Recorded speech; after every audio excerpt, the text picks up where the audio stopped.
Assalamualaikum warahmatullahi wabarakatuh. Selamat pagi dan semoga sehat selalu untuk kita semua.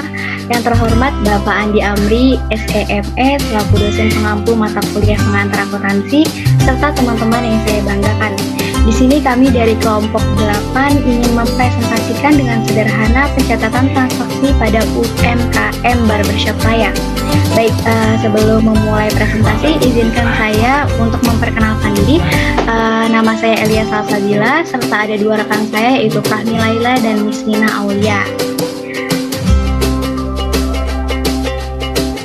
Oke, kemudian di sini terdapat neraca saldo dari Barbershop Raya per 31 Mei 2022. Selanjutnya di sini kita juga memaparkan transaksi yang terjadi pada Barbershop Raya tersebut. Dan di sini juga kami memaparkan, dan selanjutnya kami juga memaparkan nomor akun yang akan dipakai untuk pencatatan transaksi pada UMKM Barbershop Raya nanti. Mungkin selanjutnya materi pertama akan disampaikan oleh Fahmi Laila. Waktu dan tempat kami persilahkan.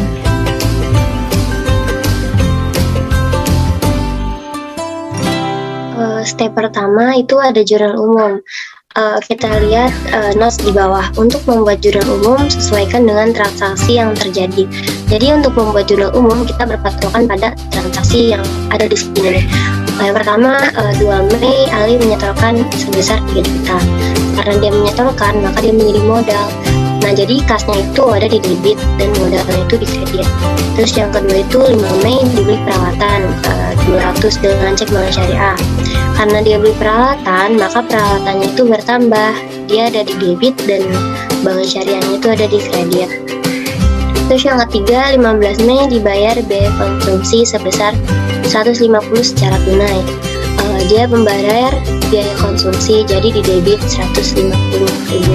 Karena dia membayar secara tunai, maka yang berkurang adalah kas. Jadi kas itu ada di kredit. Terus yang selanjutnya itu 20 Mei diterima pendapatan. Jadi karena dia menerima pendapatan, maka kasnya itu bertambah 2.500.000 dan pendapatannya di kredit 2.500.000. Lalu yang selanjutnya itu 21 Mei dibeli perlengkapan seharga 100 secara kredit. Jadi karena dia beli perlengkapan, maka perlengkapan yang ada di kantornya itu bertambah. Jadi 100.000 debit, karena dia secara kredit, maka adanya hutang usaha sebanyak 100.000 di kredit.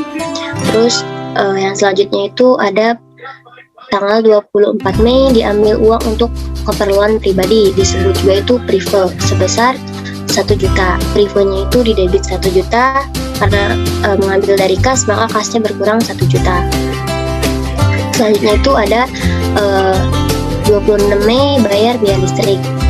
Karena dia membayar dengan tunai, maka kasnya keluar. Jadi biaya listrik 200.000 di debit dan kas 200.000 di kredit. Yang terakhir itu ada bayar gaji karyawan 2.500.000. Jadi akunnya itu beban gaji 2.500.000 di debit dan bank syariah di kredit. Nah, kenapa sih kasnya itu kadang ada di pertama atau kedua? Karena semua yang ada di debit harus di awal, jadi yang kedua itu pasti kredit.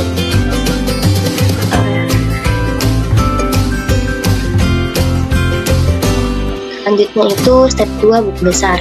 Kita lihat teksnya. Jurnal umum sebagai patokan untuk melihat jenis akunnya. Pada buku besar, buatlah kolom sesuai jenis akunnya.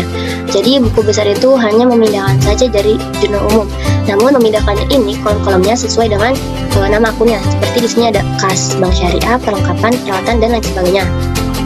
Contohnya itu yang kas. Kas itu ada di tanggal 2 Mei, 15 Mei, 20 Mei, dan 24 Mei, 26 Mei. Tapi kenapa namanya itu modal, biaya konsumsi, pendapatan, dan lainnya, bukan kas? Karena ini hanya untuk keterangan saja, agar tidak semua keterangan namanya itu kas. Jadi tetap saja nominalnya itu sesuai dengan yang di jurnal umum. Kasnya itu ada di debit 3 juta, tinggal memindahkan saja. Untuk menjumlahkan saldonya, jika debit bertemu dengan kredit, maka dikurang. Jika kredit bertemu kredit, maka ditambah. yang lainnya sampai bawah juga seperti itu. Ini kelanjutan dari yang tadi, caranya juga seperti yang saya telah jelaskan. Selanjutnya step 3, ada neraca saldo. Maksudnya saldo yang ada di buku besar dijumlahkan dengan neraca saldo awal untuk mengisi neraca saldo ini. Jadi kalau kita membuat neraca saldo ini, kita hanya perlu menghitung dari saldo yang ada di buku besar ditambah dengan neraca saldo awal. Contohnya itu ada kas. Kas di buku besar itu ada 4.150.000 di debit. Sedangkan di neraca saldo awalnya itu 6 juta di debit. Karena dia debit dengan debit, maka hanya perlu ditambah. Ini contoh penghitungannya.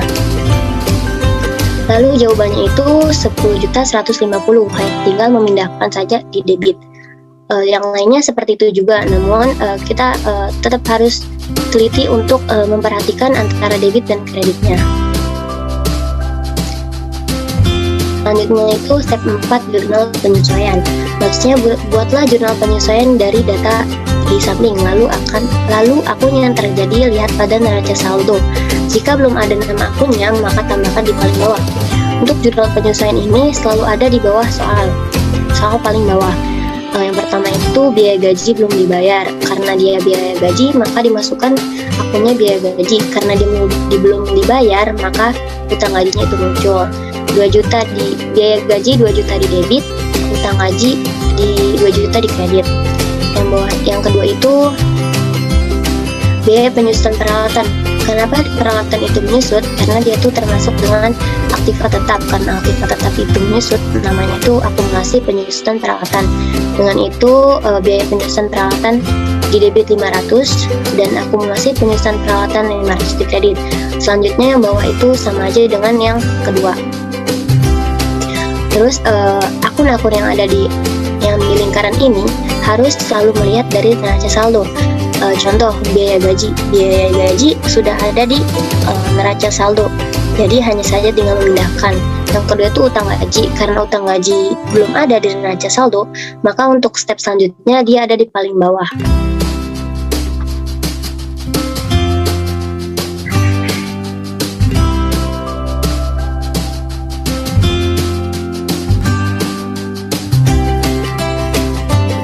Di step 5 yaitu ada neraca lajur.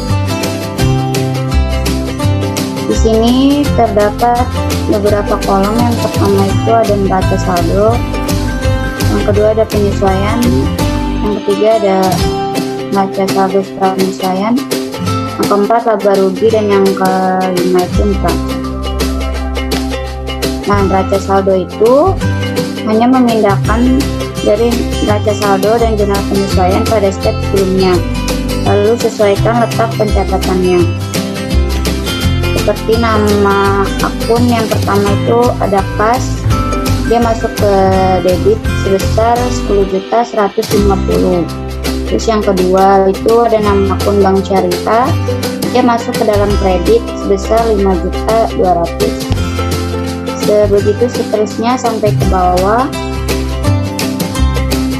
Dan sampingnya ada penyesuaian.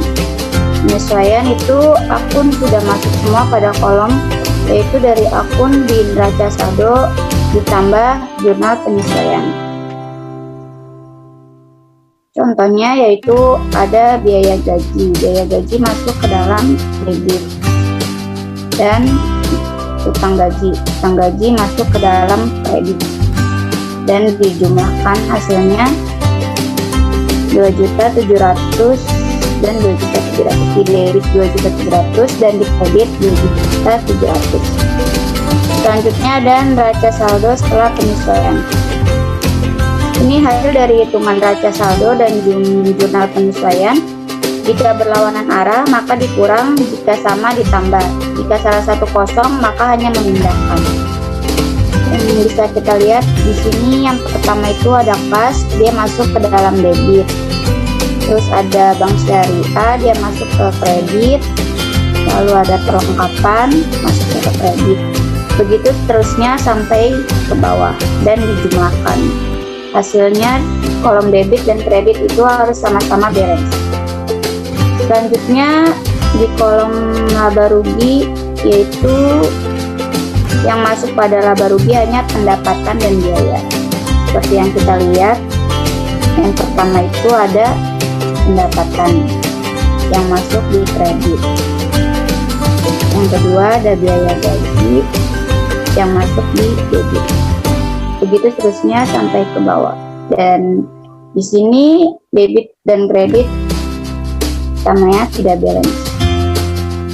Maka perhitungannya kredit dan debit dikurang 9.500 dikurang 8.750.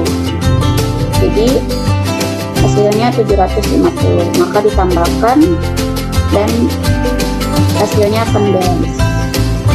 Dan yang terakhir ada neraca. Yang masuk pada neraca hanya aset dan kewajiban plus modal. Jadi yang ada di neraca itu seperti kas, bank syariah, perlengkapan, dan seterusnya. Sama halnya dengan laba rugi, neraca juga harus balance di kolom totalnya. Di sini debit dan kredit awalnya tidak balance, maka debit dikurang kredit yaitu 15 juta dikurang 14.750, maka laba bersihnya 750. Kolomnya harus balance.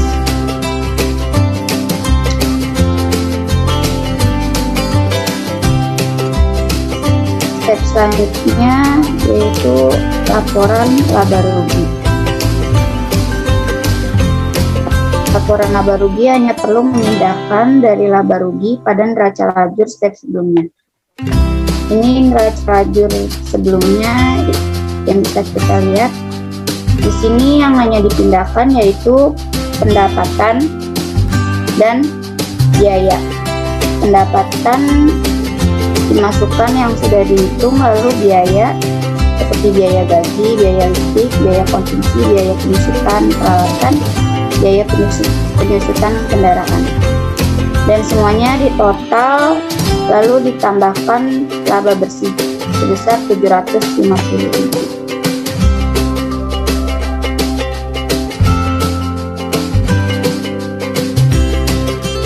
Step ketujuh yaitu ada laporan neraca. Hanya perlu memindahkan neraca yang ada pada neraca jalur. Di sini yang di neraca lajur dipindahkan ke sini di kolom aktiva, dan di kolom pasifa itu ditambahkan laba bersih yaitu sebesar 750. Kolom aktiva dan pasifa itu harus balance, jadi totalnya harus sama antara keduanya.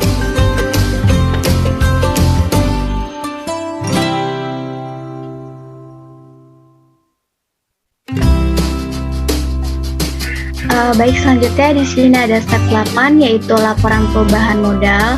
Jadi di sini ada laporan perubahan modal Barbershop Raya per 31 Mei 2022. Yang pertama ini modal per 1 Oktober 2008 itu sebesar 3 juta rupiah. Kemudian ada laba bersih sebesar 750.000 rupiah, dan kemudian ada prive sebesar 1 juta rupiah. Di sini dimana modal sama prive itu didapat dari laporan neraca lajur, kemudian laba bersih juga terdapat dari laporan laba rugi. Selanjutnya step 9, jurnal penutup. Jadi pada jurnal penutup itu terdapat 3 kali menutup akun teman-teman. Yang pertama ini ada menutup pendapatan dan biaya, kemudian ada menutup laba rugi, dan kemudian juga menutup prive.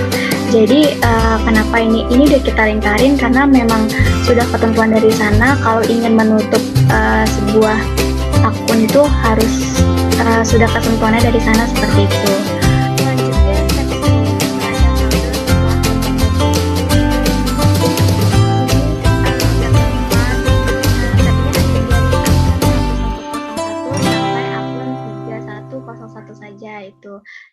itu sudah.